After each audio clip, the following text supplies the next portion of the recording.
अनंत चतुर्दशी व्रत।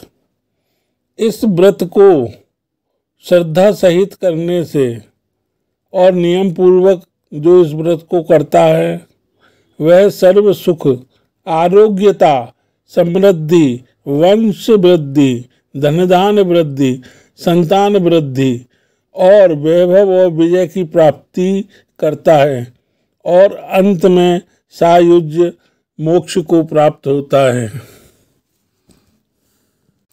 पूजन सामग्री और कथा विधि मैं आपको यहाँ दे रहा हूँ, आप नोट कर सकते हैं। अब मैं आपको चतुर्दशी की कथा कहता हूँ।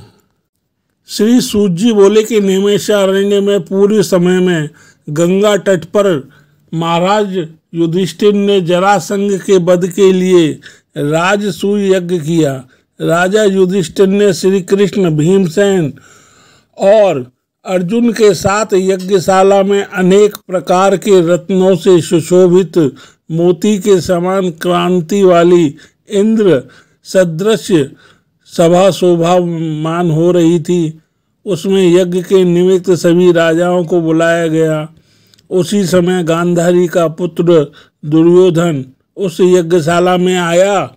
दुर्योधन वहां सूखे आंगन को जल से भरा हुआ समझकर वस्त्रों को उठाकर धीरे धीरे चला। उसे देख द्रौपदी आदि स्त्रियां हंसी और आगे जल के स्थान को सूखा समझकर दुर्योधन चलते हुए जल में जा गिरा।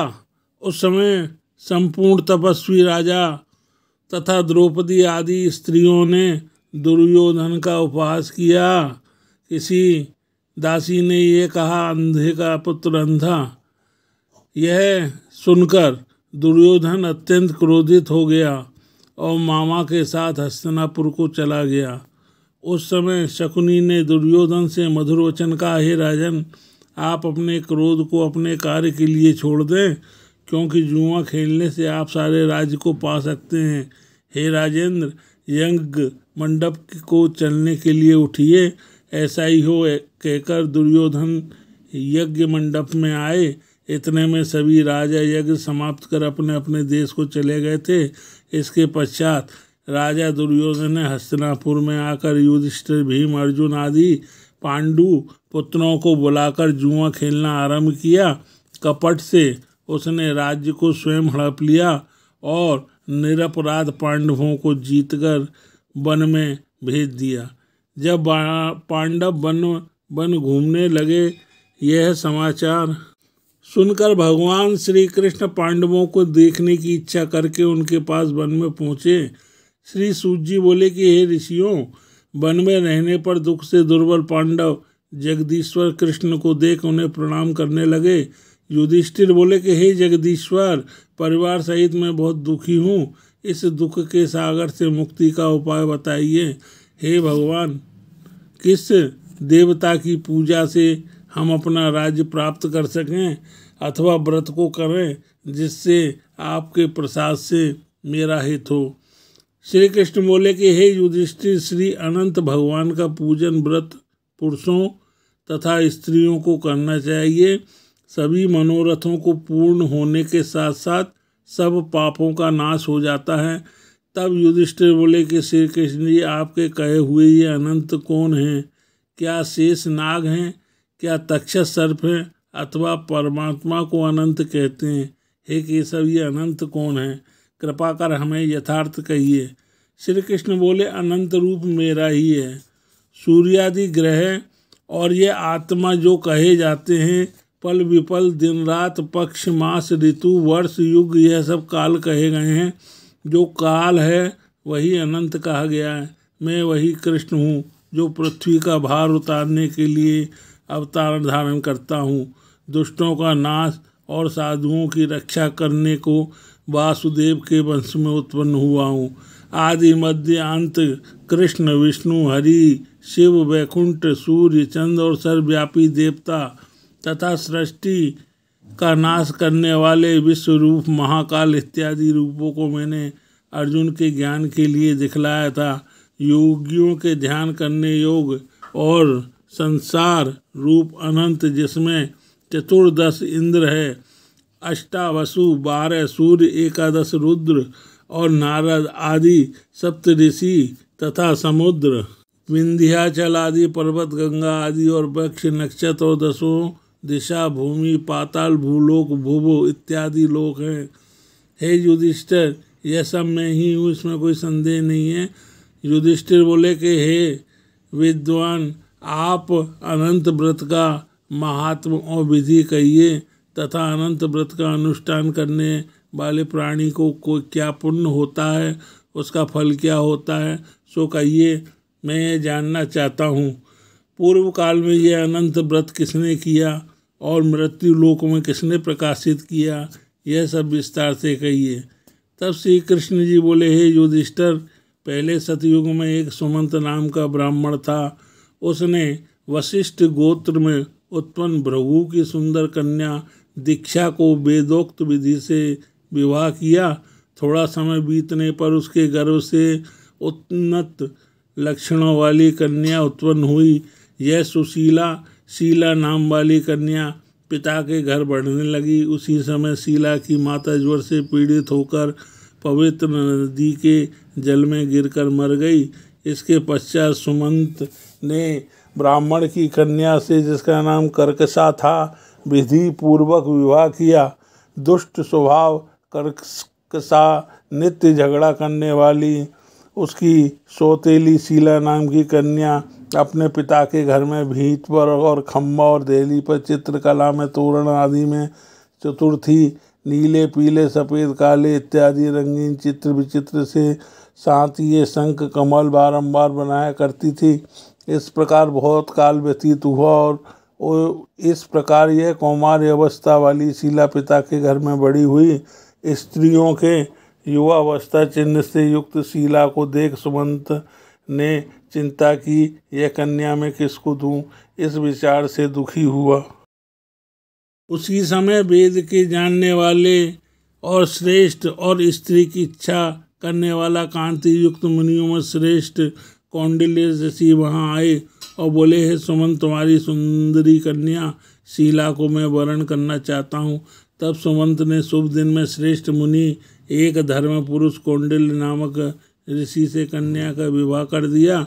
श्री कृष्ण जी बोले कि हे युधिष्ठिर, गृहस्थ सूत्र की कई हुई विधि से विवाह किया। उस समय मांगलिक कार्य किए गए और स्त्रियों ने मंगल गान किया। ब्राह्मणों ने स्वस्ति वाचन और बंदीजनों ने तुम्हारी जय हो घोष किया।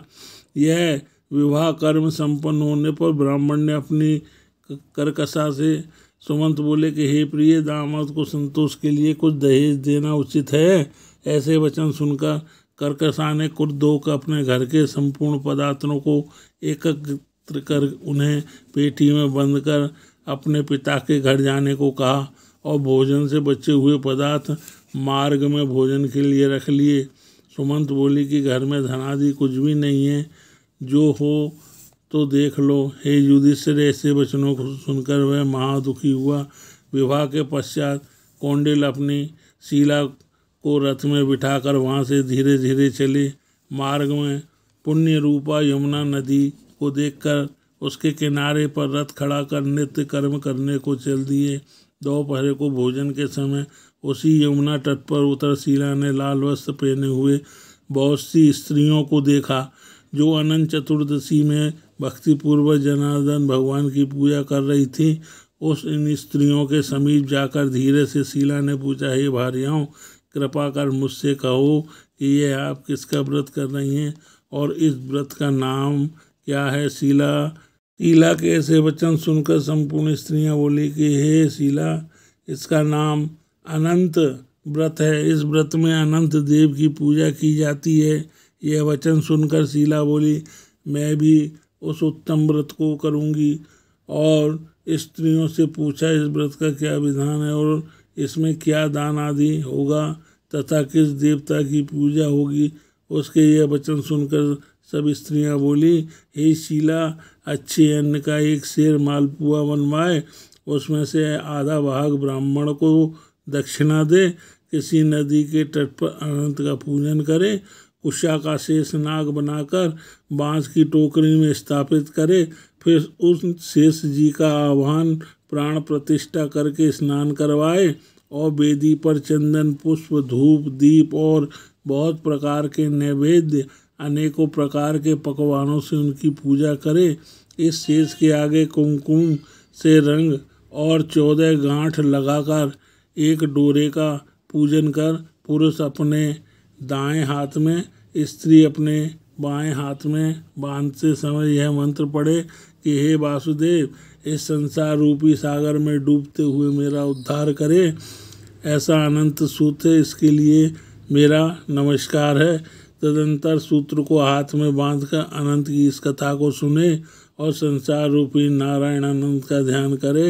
हे शीला, इस प्रकार हमने तुमसे इस व्रत का विधान किया। और श्री कृष्ण बोले कि हे युधिष्ठिर, उस शीला ने स्त्रियों के ऐसे वचन सुनकर अति आनंद को प्राप्त हो हाथ में 14 ग्रंथि युक्त डोरा को बांधकर इस व्रत को किया। मार्ग के अर्थ जो भोजन दिया गया था आधा ब्राह्मणों को खिलाया, शेष आप भोजन कर आनंद से पति के साथ बैलगाड़ी में बैठकर घर गई। इस समय से शीला को व्रत का प्रभाव मालूम हुआ।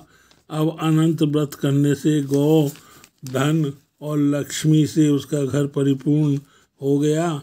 अतिथि के सत्कार में शीला सदा लगी रहती और माणिक्य स्वर्ण मोतियों के हारों से सुसज्जित हो गई। देवताओं की स्त्रियों के समान धन पुत्र आदि से युक्त होकर सावित्री के समान पतिव्रत पति के साथ आनंद से रहने लगी। उसी समय उसके पति ने शीला के हाथ में आनंद का डोरा बंधा देखा और पूछा, हे शीला, इस डोरे को तूने मुझे वश में करने के लिए बांधा है? सत्य कह, किसने तूने ये डोरा क्यों धारण किया है?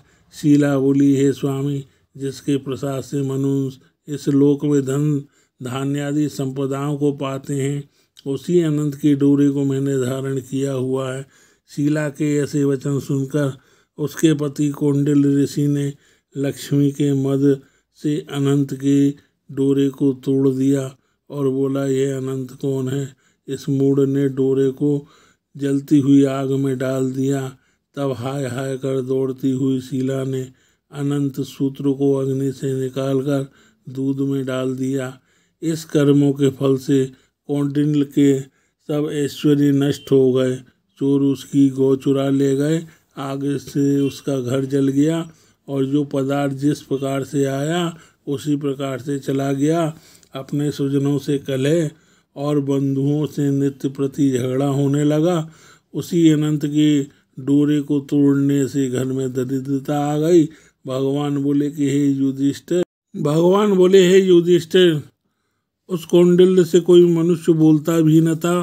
पीड़ित शरीर से अत्यंत दुखी होकर वह बोला कि हे शीले, मुझे अकस्मात शोक होने का क्या कारण है? मेरा सब धन नष्ट हो गया, कोई मुझसे बात नहीं करता, देह में नित्य प्रति पीड़ा होती है। हे शीले, मुझसे क्या अपराध हो गया और क्या करने से मेरा कल्याण हो सकता है? पति के ऐसे वचन सुनकर शीला बोली कि हे स्वामी, आपने जो अनंत के डोरे का आक्षेप किया उसी के पाप का यह फल है। हे महाभाग, भविष्य में द्रव्य आदि सब होंगे, परंतु इसके लिए उपाय करो। शीला के वचन सुन वह अति दुखी हो तप करने का निश्चय ले वन में जाकर आयु लक्षित करके तप का विचार करने लगा कि ऐसे जगदीश्वर अनंत का दर्शन, जिसकी प्रसन्नता से द्रव्यादि पदार्थ मिलते हैं, उसके हस्तक्षेप से सब पाप नष्ट हो जाते हैं, कहाँ पर मिलेंगे? धनादि पदार्थ होने के सुख और दुख से वह विचार करता हुआ निर्जन वन में घूमने लगा। वहाँ उसने फलों से संपन्न वृक्ष देखा, उसमें कीड़े पड़ गए थे। यह देख कौंडिल्य ने वृक्ष से पूछा, तूने किसी स्थान में अनंत देव को देखा है? हे सज्जन, देखा हो तो मुझे बताओ, क्योंकि उन्हें न देखने से मेरे चित्त में बड़ा दुख हो रहा है। यह सुनकर वृक्ष ने कहा, हे कौंडिल्य, मैंने अनंत को कहीं नहीं देखा। ऐसे उत्तर को सुनकर कौंडिल्य ऋषि महादुखी होकर आगे को चले। श्री कृष्ण जी बोले कि हे युधिष्ठिर, अनंत के दर्शन की लालसा करते हुए ऋषि ने वन में इधर उधर घूमती हुई बछड़ों सहित गौ को देखकर उसने गाय से पूछा, हे धेनु, तूने अनंत को देखा है? तो बता। यह सुनकर गाय ने कहा कि हे द्विज, मैं अनंत को नहीं जानती। आगे चलकर एक बेल को देखा। ऋषि ने उससे भी पूछा है, हे गोस्वामिन, तूने अनंत को देखा है? बैल बोला, मैंने अनंत को नहीं देखा। तब कौंडिल ऋषि ने आगे चढ़कर 2 पुष्करणियों को देखा, जिनके कल्लोल से परस्पर लहरें मिल रही हैं और कमल, कुमुदनी और बहुत प्रकार से शोभा दे रही है, और भ्रमण, हंस, चकवा, सारस, बगुला जाति के पक्षी क्रीड़ा कर रहे हैं। तब उस कौंडिल्य ने पुष्पकर्णियों से पूछा, तुम दोनों ने अनंत को देखा है? यह सुनकर पुष्पकर्णियों ने उत्तर दिया, हे द्विज, हमने अनंत को नहीं देखा। आगे चल उसने गधा, हाथी देखकर उसने पूछा, तुमने अनंत को देखा है? उन्होंने भी संतोषजनक उत्तर न मिलने से उसकी आशा नष्ट हो जाने से वह वन में बैठ गया। हे युधिष्ठिर, कौंडिल्य जीवन की आशा छोड़कर विवल होकर गर्म श्वास छोड़ता हुआ पृथ्वी पर गिर पड़ा। थोड़े समय के सावधान होने पर, हे अनंत, ऐसा कहते हुए कौंडिन्य ने उठकर संकल्प किया कि प्राणों को छोड़ दूंगा। हे युधिष्ठिर, तब वृक्ष पर मरने के लिए फांसी डाली। तभी अनंत जी प्रत्यक्ष होकर आ गए। ब्राह्मण का रूप धारण किए अनंत ने कहा, हे धीज, इधर आओ, और उसका दाहिना हाथ पकड़कर पर्वत की गुफा में ले गए। वहाँ सुंदर स्त्री पुरुषों युक्त उस ऋषि को अपनी पुरी को दिखाए। वहाँ पर एक दिव्य सिंहासन पर बैठ और शंख, चक्र, गदा, पद्म और गरुण सहित विश्वरूप अपनी विभूतियों के भेदों से अधिक तेज और कौस्तुभ मणि सहित वनमाला धारण किए हुए उस देवताओं के देव, जो किसी से न पराजित होने वाले हैं, इस विश्वरूप को कौंडिल ऋषि देखकर उनकी स्तुति करने लगे। हे पुंडरीकाक्ष, मैं पापी हूँ, पाप कर्म करने वाला पापात्मा हूँ, मैं पाप से उत्पन्न हूँ। आप मेरी रक्षा करें और मेरे पापों को हरें। हे जगदीश, आप मेरा जीवन तथा जन्म दोनों धन्य हैं। तुम्हारे चरण कमलों पर मेरा मस्तक भ्रमर के समान स्पर्श कर रहा है। कौंडिल्य ऋषि के वचन सुनकर अनंत देव मधुर वाणी से बोले, हे कौंडिल्य, तुम निर्बल होकर अपने मन की बात मुझसे कहो। तब कौंडिल्य ऋषि बोले, मैंने अपनी संपत्ति के घमंड में आकर अनंत का डोरा तोड़कर उसकी निंदा की, जिससे मेरी सब संपदा नष्ट हो गई। स्वजनों से नित्य झगड़ा होता है और मुझसे कोई बात भी नहीं करता। महादुखी होकर आपके दर्शनों के लिए आया हूँ। अनंत भगवान की कृपा से दयापूर्वक आपने मुझे दर्शन दिया। मैंने जो पाप किया, कृपया उसकी शांति का उपाय बताइए, मुझे बताइए। श्री कृष्ण जी बोले कि हे युधिष्ठिर, भक्ति से संतुष्ट होकर अनंत देव क्या न देवें। अनंत भगवान बोले, हे कौंडिल्य, विलंब मत करो, अपने घर को जाकर और चतुर्थी वर्ष पर भक्ति पूर्वक अनंत व्रत करो, तो सब पापों से छूटकर सिद्धि को प्राप्त करेगा। तेरे पुत्र पौत्र होंगे और सुखों का उपभोग करेगा। अंत समय में मेरा स्मरण होगा और पीछे निसंदेह अमर पद को प्राप्त करेगा। संपूर्ण लोगों के उपचार के लिए मैं तुझको और भी वर देता हूँ। संपूर्ण विधि से इस व्रत की कथा पढ़ने वाला और शीला के समान इस अनंत व्रत को करने वाला, इस व्रत के प्रभाव से जल्दी ही सब पापों से छूट जाता है और परम गति को प्राप्त करता है। हे कौंडिल्य, तू जिस मार्ग से यहाँ आया है उसी मार्ग से अपने घर को जा। तब कौंडिल्य बोला, हे स्वामी, मैंने वन में घूमते हुए एक आश्चर्य देखा, आपसे पूछता हूँ, कृपा कर आप बताइए। जो आम वृक्ष, गौ, बैल, कमल आदि से शोभायमान, पुष्करणी, गधा और हाथी, ये देव, ये सब कौन है? आप इन सूत्रों का वृत्तांत मुझसे कहिए। तब अनंत जी बोले, हे कौंडिल्य जी, आम का वृक्ष पूर्व जन्म में विद्वान ब्राह्मण था, जो विद्यार्थियों को विद्या दान न देने के कारण वृक्ष हुआ। वह गौ पृथ्वी है, उसने पूर्व जन्म में बीज को चुराया। यह बैल धर्म है, धर्म और अधर्म के कारण ये दोनों पुष्करणी हुई। ये पूर्व जन्म में कोई ब्राह्मण जाति की दोनों भगिनी थी, जो धर्म करती थी। वह परस्पर कहती थी और ब्राह्मणों, अतिथि और दुर्बल को कुछ भी भोजन आदि पदार्थ नहीं दिया करती थी, याचकों को भिक्षा भी नहीं दिया। इस पाप कर से परस्पर लहरी और जल एकत्र होता है। यह गधा क्रोध है, यह हाथी मद है और वृक्ष ब्राह्मण है। मैं अनंत हूँ और यह कंदरा संसार है। इस तरह कहकर अनंत जी अंतर्ध्यान हो गए। यह चरित्र कौंडिल्य का स्वप्न समान देकर अपने घर आए। श्री कृष्ण जी बोले कि हे युधिष्ठिर, कौंडिल्य ऋषि ने चतुर्दश व्रत अनंत प्रारंभ किया। अनंत के कहे अनुसार सुख भोग कर अंत में अनंत का स्मरण कर अनंतपुर को गया। हे युधिष्ठिर, इसी प्रकार तुम भी कथा सुनो और चतुर्दश व्रत अनंत व्रत करो। जैसे कौंडिल्य ने अनंत देव के कहे अनुसार फल प्राप्त किया, वैसे ही तू संपूर्ण मनोरथों को प्राप्त करेगा। आख्यान सहित व्रत करने से एक ही वर्ष में मनोरथ पूर्ण होकर फल की प्राप्ति होती है। हे युधिष्ठिर, यह व्रत मैंने आपको सुनाया। इस व्रत के करने से मनुष्य सब पापों से छूट जाता है, इसमें संशय नहीं है। जो कथा पढ़ते हैं या सुनते हैं वे पापों से छूटकर अनंत लोक को प्राप्त करते हैं। हे कुरु कुलोद्भव, जो कोई शुद्ध चित्त वाले मनुष्य इस संसार सागर में सुखपूर्वक विहार करना चाहते हैं, वे त्रिभुवन के स्वामी अनंत भगवान का पूजन करके दाहिने हाथ में सुंदर अनंत देव चतुर्दश ग्रंथि वाला डोरा बांधते हैं। इति कथा समाप्त। इसके बाद आरती आदि कर भक्तों को प्रसाद का वितरण करें और स्वयं भी प्रसाद ग्रहण करें।